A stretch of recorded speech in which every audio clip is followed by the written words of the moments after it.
I'm Lee. I'm a New Zealander living in the East Riding of Yorkshire, and this is my podcast about my handmade life. I'm on Instagram as Louleigh_. I'm on Ravelry as Louleigh.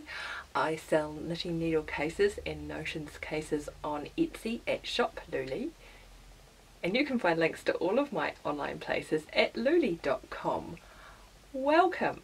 I'm really excited to talk to you today. I think it's partly because I've had a little bit of a break, and so I have a few things to talk to you about, and also because this has been my first week back in the factory after the Edinburgh Yarn Festival. I took about 10 days off and just really feel charged up and excited. And spring has sprung, although the wind is quite bitter. But the sun is out and the washing is on the line, and so everything is good. And of course, as usual, I am being joined by my hairy friend here, who, if you've been here a few times, you know that he only sits here so that he can see out the window and keep an eye on the comings and goings in our garden. Yeah. Today I am wearing my Tracer jersey by Jennifer Steingass, which I knitted in Louleigh, and I'm also wearing a curl by Hunter Hammerson, and I knitted this in John Arbon Viola, and I really like the way the two sort of rusty ginger colours go together. The curls by Hunter Hammerson are quite fun patterns in that they're designed in such a way that you can use up all of the yarn that you have, and also you can knit them in any gauge that you like. But they make a really big asymmetrical shawl, which I find quite awkward to wear. So the way that I like to wear this one is actually to fold up the long end so that it's a lot shorter, and just to wrap it around so it becomes more like a cowl than a shawl arrangement. And I usually secure it with this shawl pin. I have another shawl pin which is one of the O's with a stick that goes through it, and I find that a bit awkward to use, but until now this has been my favourite.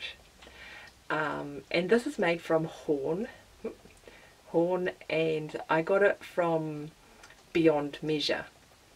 It's just like a wee safety pin. This end is quite blunt so it doesn't damage the yarn as you put it through, and it's easy to use. It's foolproof which is quite handy. But while I was in Edinburgh, I was inspired by Jessica, who came along to the meetup at Rabbie's that I had, and she was using a leather cuff that you would usually wear on your wrist to secure her shawl, and I thought that was a brilliant idea. It looked so simple and really nice, and yeah, I also have a belt that is made it's made of one piece of leather, but it's been made to look like it's plaited or braided, but with no joins at the end. And I thought, you know what, I've got some leather, I've got some domes, I could have a go at making one of those. There must be a YouTube video. And there was, so I had a go at making, let me take this off, at making this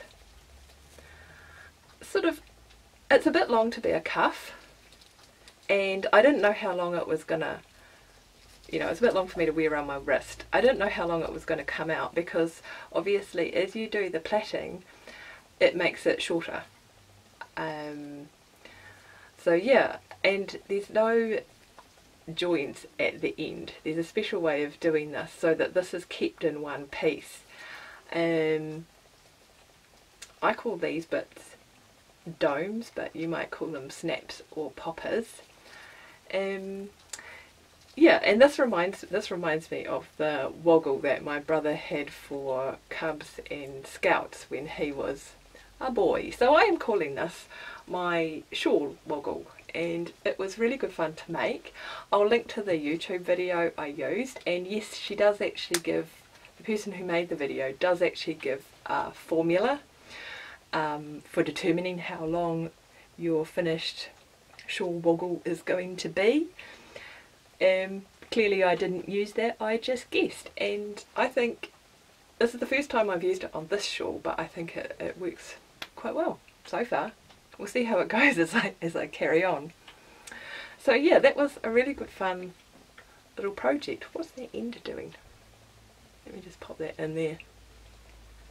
Yeah, that was a really good fun little project. Just a quick shop update, because I have a parcel of fabric in front of me. I have put some listings in the shop for custom interchangeable cases, knitting needle cases. So if you want a specific case for your interchangeable needles, then you can just pop over to Etsy, and please read the listing carefully and make sure you give all of the information that's required. If you want another type of needle case for DPNs or for crochet hooks or something like that, then please send me a private message on Etsy. Yeah, and I'm sure we can sort something out. But I have the fabric sitting here, and let me just show you, because I think I love this one with the swimming polar bears. I think that's really good fun. And then I have the bees are back. I really like the colours in this fabric. It's just so pretty.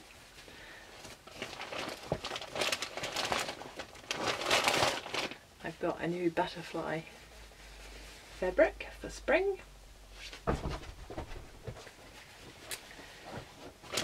then I love this one. It's called Positivity. I think that's just lovely. So yeah, you can pop over to the shop and you can select the fabric that you want and order a specific case for your needle collection. This is community news, and I drew the prize winner for Knit 1000 grams on the way to Edinburgh. I was helped by the very able Hickey Thump in drawing the winner.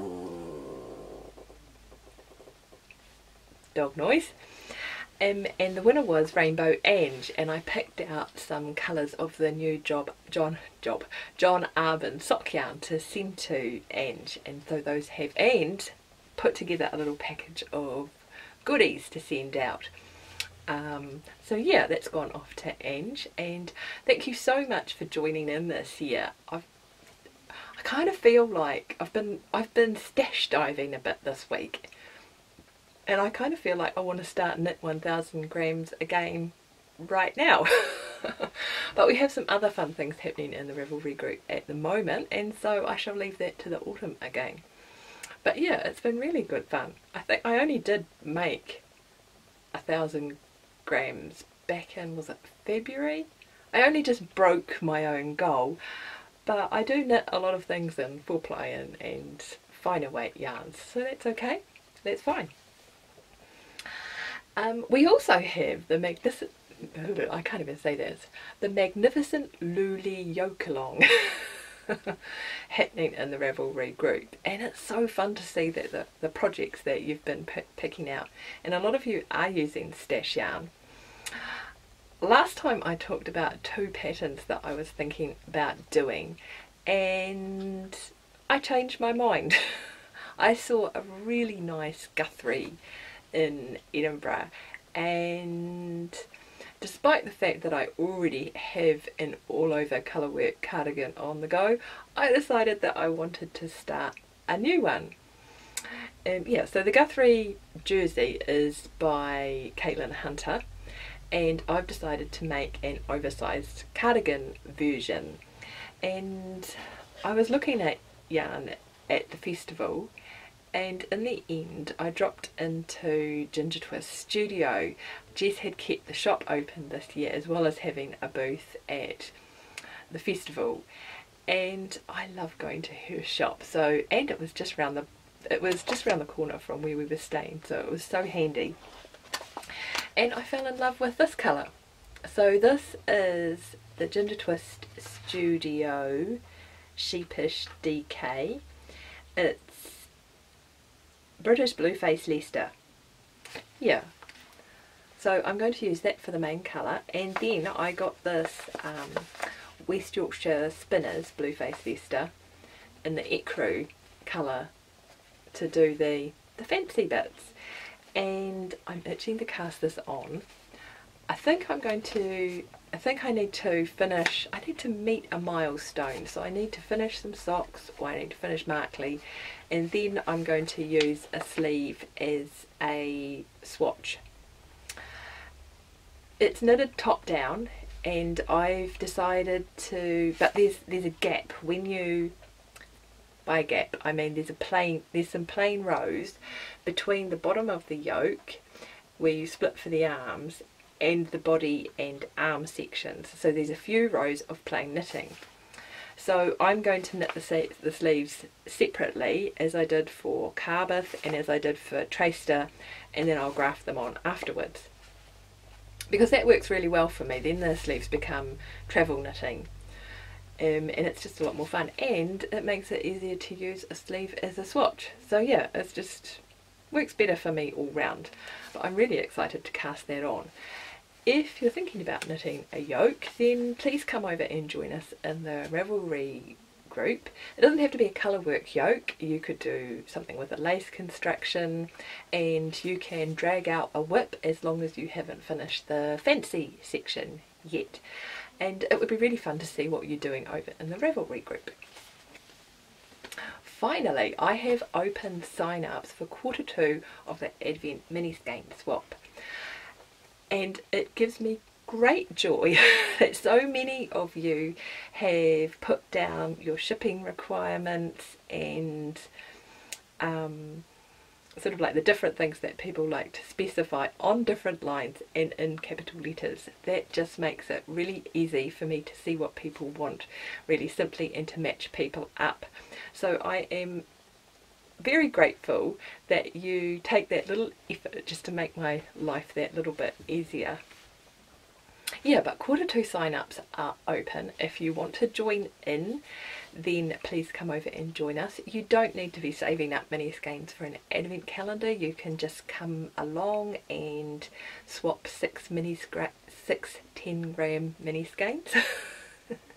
And you can use them for any project that you like. If you just want to get a top up because you're making a blanket, then yeah, feel free to join in. If you do want to save up mini skeins for an advent calendar and you missed quarter 1, you can always sign up for 2 swaps. So I would just match you up with 2 different people, and that way you can catch up if you want to. That wasn't my idea, that was something that someone asked for last year, and I thought it was a really good one because she had joined partway through the year. Yeah, so come and join us. It's really good fun. I've had some lovely parcels from people who live all over the world, and some yarns that I hadn't tried before, so yeah, really fun. This is just a little PS. I wanted to pop in here and say thank you to everybody who came along to Rabbi's on Friday morning during the Edinburgh Yarn Festival. It was an absolute pleasure to meet you all, and it was a real highlight of my Edinburgh Yarn Festival. So thank you so much for joining me there and just spending a little time together. This is the sock segment, and the first pair of socks that I have to show you are my Pebbles and Pathways socks, which is a pattern by Marceline Smith, who is Hey Brown Berry, and I am knitting them in Knit Picks Stroll. These were going to be my first charity socks for the year, however I have found a recipient for them. I was knitting away round at a friend's place and her daughter happened to mention that she quite liked them. So you know, if you're knitting on socks that don't have an intended recipient and then suddenly you find one, it's just serendipity really. And I had cast on sock number 2 and got to about this point, their toe up socks, and put it down. And I got them out again when I was in Edinburgh and to do social knitting, and just carried on. And I've realised that I have started doing the twisty parts on the cable 2 rows further apart, and I had been measuring the socks based on the twisty bit. So these are not matching. I need to take some time and just rip them back and restart those again. Having said that, I'm really enjoying this pattern. There is just enough fun in it to, yeah, make it interesting and make you want to do just a little bit more. It's like these little twisties are like self-striping yarn. You're sort of like, oh, I'll just do another cable section. The other thing that I like about this sock is that the combination of the cable and the garter stitch gives the cuff some structural integrity, and so I think this is going to be a cuff that stays up, and that's something that the hairy man really likes for his socks. Now obviously the hairy man's feet, well maybe it's not obvious because you've never seen him, but the hairy man's feet are significantly larger than these and have a significantly larger circumference. So what I'm thinking is that I might add in an 8-stitch cable and, yeah, do something similar with a much wider cable and see if they stay up around his legs. I think that would be really good fun. So I'm going to use the Pebbles and Pathways pattern, probably just the stitch pattern. I think I'll do them top down, just because he put on his sparkly disco socks this morning and I was looking at the way that the heel fits his foot, and it fitted really nicely, and so I think I'm going to stick with that heel and the toe construction, but just use this stitch pattern for the structural integrity around the ankles. So yeah, that's been really good fun. Slightly less fun by the fact that I have to rip it out a little bit, but I should have just been paying attention really, because it is quite a simple stitch pattern. I think it was just that I had a break of a few weeks and just forgot what I was doing, and I didn't have the other sock handy, so I just went, or the pattern, so I just went forth boldly thinking that, you know, all would be well.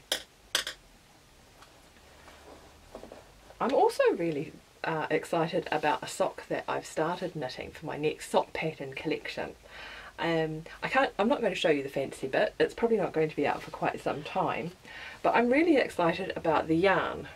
This is the non-fancy side, so just with ribbing, and this is the passenger base from Phileas Yarns, and I love this soft green colour that it comes in. It comes in a soft terracotta. I can't remember what the other, those are my 2 favourites. Yeah, it's got a lovely elasticity to it, and the fibre content is Blueface Leicester and bamboo, which is interesting to me because I've had bamboo socks before and I really like them. They wick a lot of moisture away from your feet and keep your feet nice and dry. However, I've always had bamboo merino socks and they have pilled like crazy, and I find that my Blueface Leicester socks wear a lot better, and so I'm really excited to make myself a pair of socks with this yarn and to see how they wear. And I love the way it's showing the stitch definition and the elasticity in the yarn, so that's really exciting. As I say, you're probably not going to see this sock again for a very, very long time, but I thought it was worth mentioning the yarn. I guess it does count as a nylon free yarn, but of course bamboo viscose is heavily processed.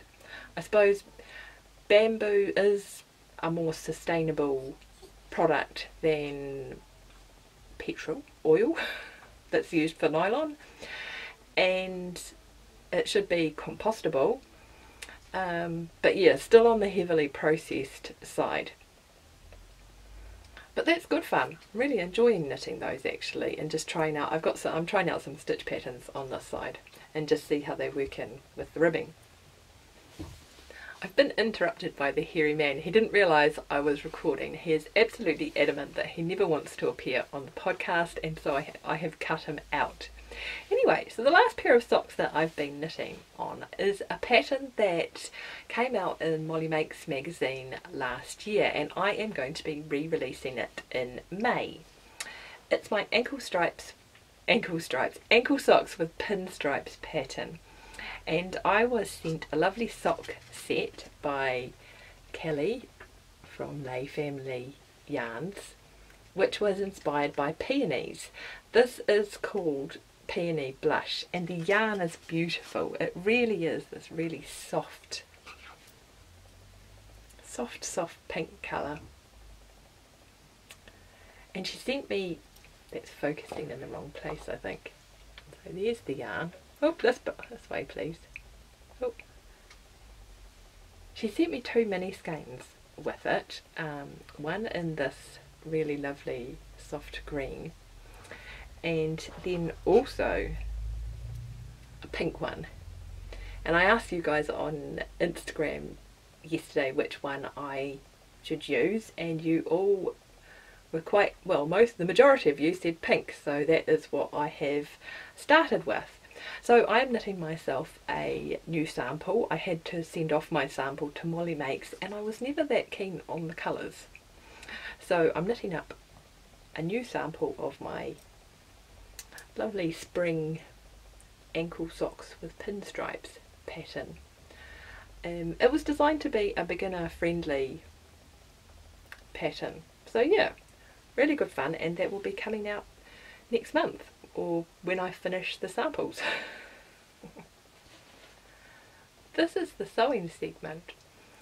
Before I headed off to the Edinburgh Yarn Festival, I decided to have a go at making the Scout tee. I've been wanting to put some more tops into my wardrobe. This is partly due to a capsule wardrobe video that I've been watching. I watch a lot of capsule wardrobe videos on YouTube, and they usually say you need so many dresses and so many trousers and so many skirts and so many tops.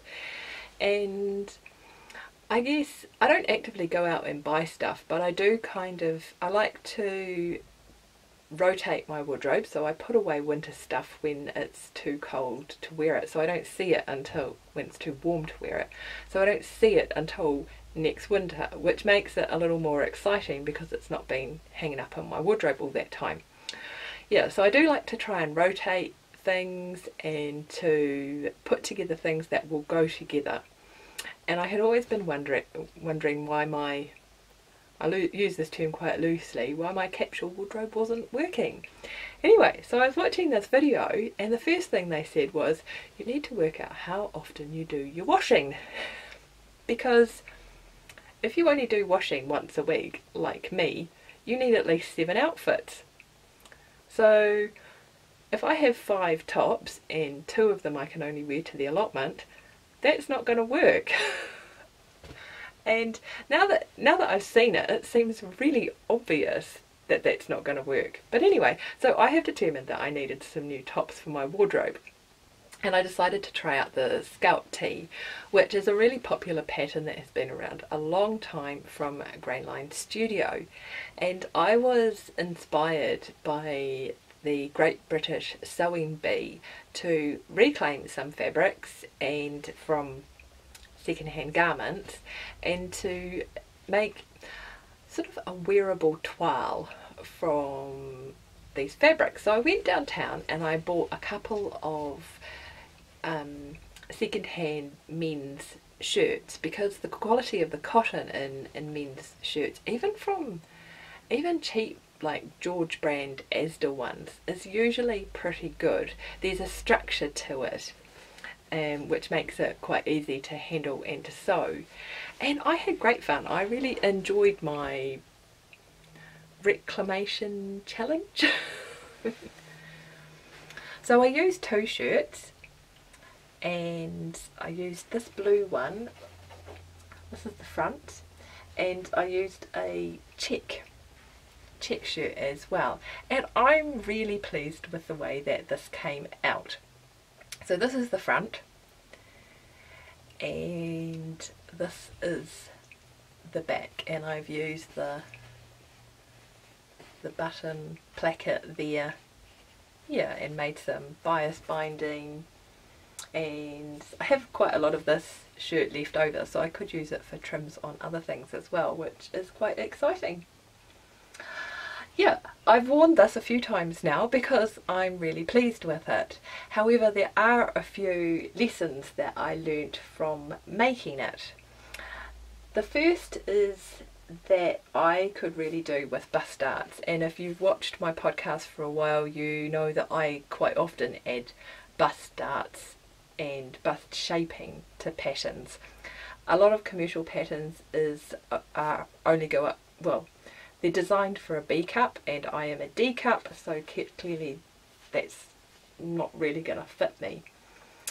So I think I'd like to make an actual toile out of some scrap fabric so that I can really cut into it and adjust the pattern so that I can just put some simple bust darts.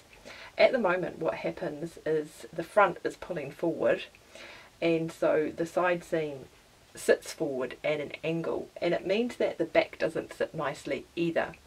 And just by adding the bust darts in means that the front will come out for my bust and then fall straight down, and the side seam will fall straight down as well. It is a little wide for me on the shoulders to fit, you know, how it should fit as a tailored garment. However, I'm not going to bother about that. This has a relaxed fit and it feels nice on, and it's not so wide that it looks ridiculous. So yeah, the other thing that I'm going to use this size and not worry that it's a little too wide. I also purchased with the pattern, you can purchase a supplementary pattern that has 4 other sleeve styles on it, and I'd like to make it up in scrap fabric to try out the sleeve styles to see which I like. There's a long sleeve, there's a I think it's called a butterfly sleeve with the opening down the top, and there's a cuffed sleeve. They're really simple alterations that I probably could have made myself, but sometimes it's just quicker to pay for the pattern and to be able to use that. So I'd like to try out different sleeves and just see how they look on me. Also, when I do, I'll take this off the hanger so I can show you. When I do the bias binding trim like this, I usually cut the bias binding, press it in half, sew it on the inside of the garment, fold it over, and then top stitch it down. And so that means that the seam is right on the edge of the garment. Can you see that there? Yeah, it's right on the edge of the garment there, and none of the bias binding is actually inside the garment. Now, the problem is that by doing that I didn't use any special seam finishing inside, so I haven't done a French seam or a flat foul seam or anything like that. I've just done a normal seam there and zigzagged it, and that means that these rough edges are right at the end of my neckband. So if I go like this and put my other hand in, if I go like this and zoom in, you'll see the little tufty bits just here sticking out. I mean, it's a little thing. I'm going to cut them off and not worry about it. If I was doing this again, Oh, that's the other thing to mention. This isn't how the pattern recommends you apply the bias binding to the neck, because they suggest that the bias binding, they have the bias binding inside as a facing, so it's not a visual interest thing. There's a better word for that, and I can't think what it is. Yeah, so this is not how the pattern said to do it. This is me going off-piste. If I was going to do this again, I would either do the bias binding so it went over that edge and enclosed that, or I'd probably do a flat fell seam along the shoulder there. And one of the things I've realised is that whenever I've done a flat fell seam before, I've always found it, I've usually done it with quite a stable fabric, and I find it quite easy because I don't do the double top stitching, so I don't use a double needle. I just do one line of top stitching, and it makes it really easy to do. So that would mean that that seam was entirely encased, and I wouldn't have to worry about these tufty bits here. Finally, as usual, I just need to lengthen the pattern a little bit because there wasn't enough hem, so I've had to pop on some bias binding, and it's not so short that it's embarrassing. It's just that I could do with adding about 3 centimetres to the bottom there, and actually that's another reason that I would like to make a toile out of scrap fabric, because I'd like to experiment with a contoured hem for the next one. So I'm planning to make another couple of these. I've got lots of fabric. I'm going to do the toile first and try out all of these different, try out the bust alterations and try out the different sleeves and the hem contour, but otherwise I'm really pleased with the way that this came out.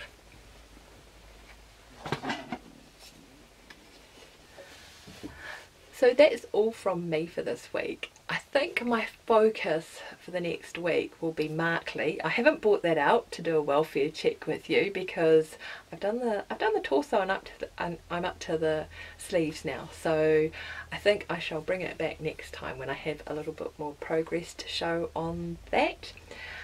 And I'm going to be working on socks obviously, and I'd like to do my scalped tee toile. And make the alterations to that pattern. So that will be my focus for the next couple of weeks, I think.